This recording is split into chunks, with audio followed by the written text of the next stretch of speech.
Hello everyone, hope you are having a good day. Welcome back to the video log.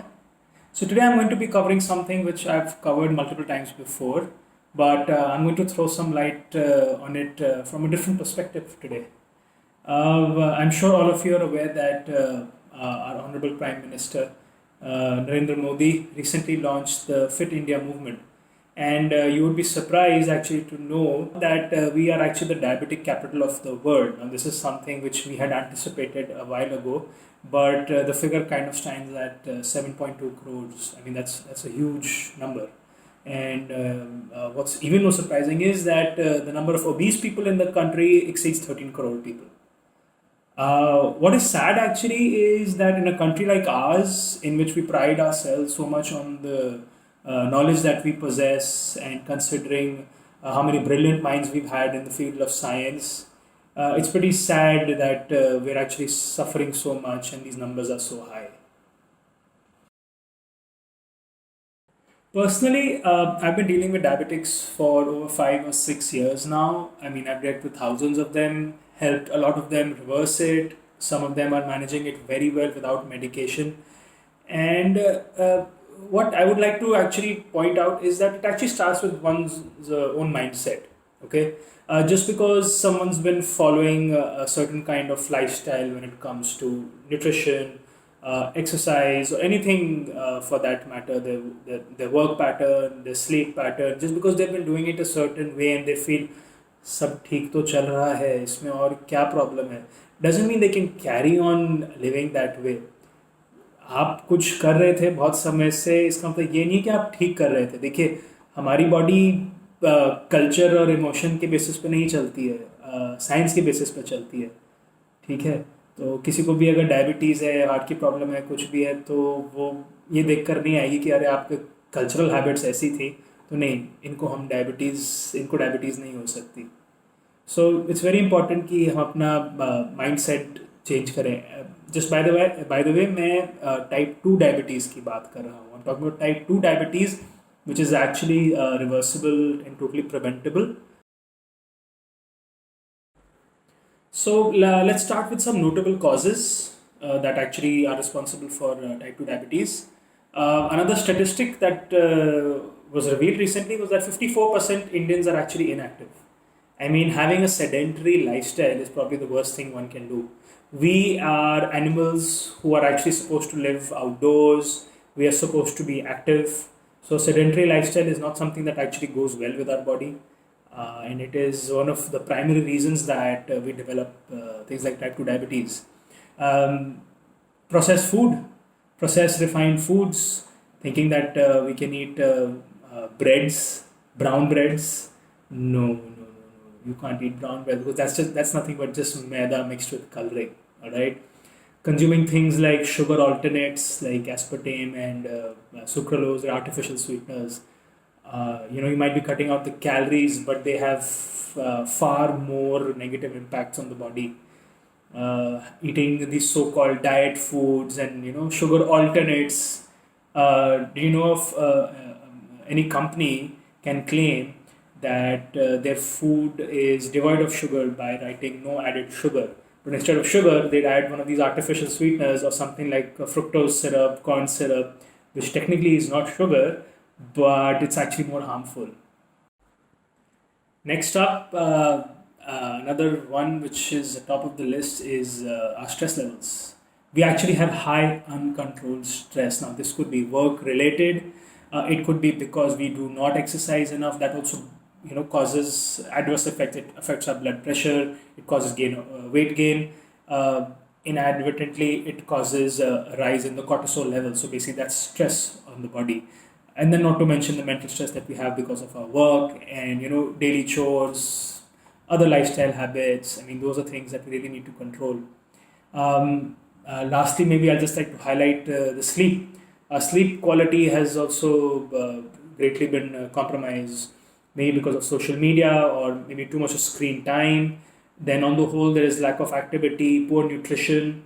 So these are some of the very prominent factors that actually have affected, our lifestyles and are primarily responsible for development of type 2 diabetes. Now, for all of you who think that if you're taking medicines for type 2 diabetes, you're absolutely fine because your sugar levels are in control, well, think again. It's actually all about the hormones. Okay, there is one very important hormone that determines how efficiently your body is utilizing the sugar, the glucose. Okay, and that hormone is called insulin. Now, what happens in type 2 diabetes is that the body produces enough insulin, but it just does not work. Okay, the body is unable to recognize the insulin kind of acts like a carrier that helps the cells in the body utilize the glucose, the sugar in the blood. So what happens in type 2 diabetes is that either I mean a cell is unable to take it up because the insulin receptors get blocked or they get damaged. So yeah, making my point again, if you feel you're on medication just because your glucose levels are under control, you're greatly mistaken. Those glucose levels are just being managed by your medicines. Okay, it is not the route to recovery. If you really want to reverse your diabetes, you need to think out of the box. Basically, you need to go all natural. Having elevated sugar levels in the long run is actually going to be fatal. See, like I said, it's all about your mindset. Taking medications is the easy route out, okay? But you need to take the tougher route. You need to exercise, you need to change your lifestyle, you need to make time for yourself, you need to dedicate hours for exercise, you need to, have a routine, sleep well, eat the right things, and I'm going to be talking a little more about these. So let's look at some short remedies. And the first one, and the one which I love the most, is that we need to hit that kitchen pharmacy of ours. Do you know that the Indian kitchen is actually the best pharmacy out there? We've got all the ingredients required in that kitchen to help us overcome any problem. Be it a headache, be it digestive issues, acidity, bloating, constipation, even diabetes. If you've got things like aloe vera, you've got cinnamon, you've got fenugreek, you've got turmeric. If used in the right combination, these are actually the best forms of medicine. Try out a little bit of cinnamon mixed with water post your lunch. See the magic it does on your blood sugar levels. Add color to your food. Okay, stop consuming things that are just white in color, like maida, just wheat, rice, sugar. I mean, these are not the foods that will actually give you the nutrition. You get your nutrition from vegetables. Okay, go for seasonal vegetables. Eat all the kinds of vegetables you can. Obviously, cut out things like potato because they're very starchy, right? But eat more and more colorful vegetables. Eat fruits, but do not indulge in the really sweet fruits because as a diabetic, those are not the fruits you want to be consuming. You also go for things like pomegranates, some fruits like kiwis, apricots. They are definitely healthier choices because they're loaded with micronutrients and they're actually going to help you control and combat those sugar levels. One more addition to this list is basically animal-based foods. There's a lot of misconception when it comes to theoretical knowledge that we must increase our protein intake. See, here's the difference. The human body needs protein, yes, but it does not have to eat meat particularly to get that protein. So, and other foods that come into this category would be dairy-based foods. So, my recommendation to you would be to start reducing at least the consumption of meats like chicken and red meat.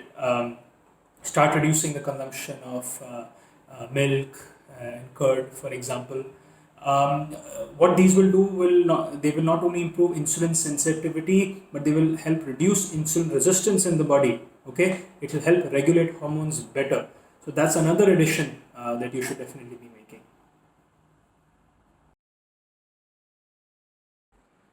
Like I mentioned, we are animals who are supposed to be active through the day.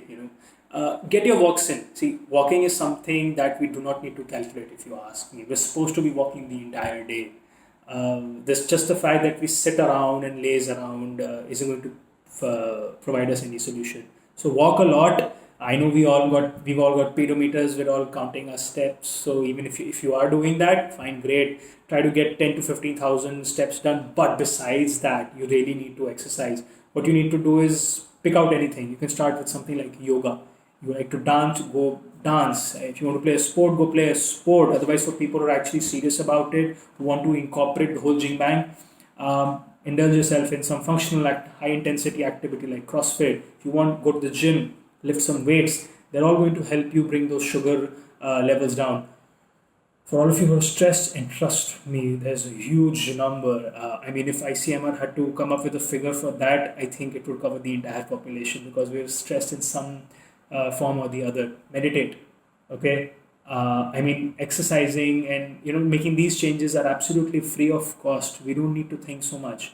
Just like we incorporate sleeping, we incorporate regular meals, we go to work. I mean, these are just habits that we need to inculcate. So these are just regular habits. Make exercise and good nutrition a habit.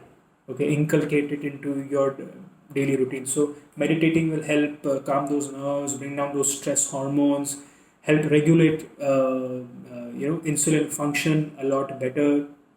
Once you start doing that, again, see the magic. It will help get those sugar levels down.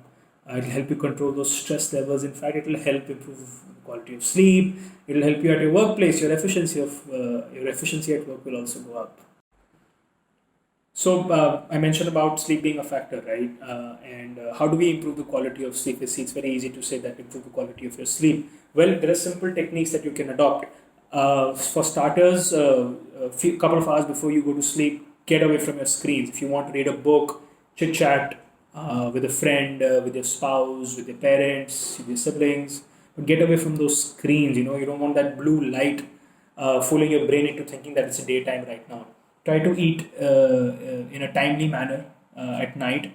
Get to bed early. Try to get at least 7 hours of sleep, irrespective of how old you are or what kind of lifestyle you have. 7 to 8 hours are very important. You need to get into a state of REM sleep. We call this rapid eye movement sleep or deep sleep. If you do not get uninterrupted deep sleep, you're not getting the right kind. All right. So focus a lot on that. And lastly, like I said, see, it's all there in the mind. Okay, the human body has a great ability to heal and repair.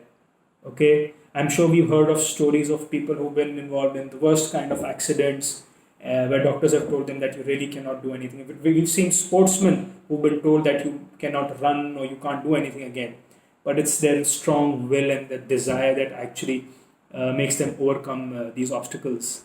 If we want, you can overcome your diabetes as well. You just need to have a positive mindset. You just need to have the will to do it. See, there are tons of people like me out there who can guide you. There's a lot of information on the internet as well.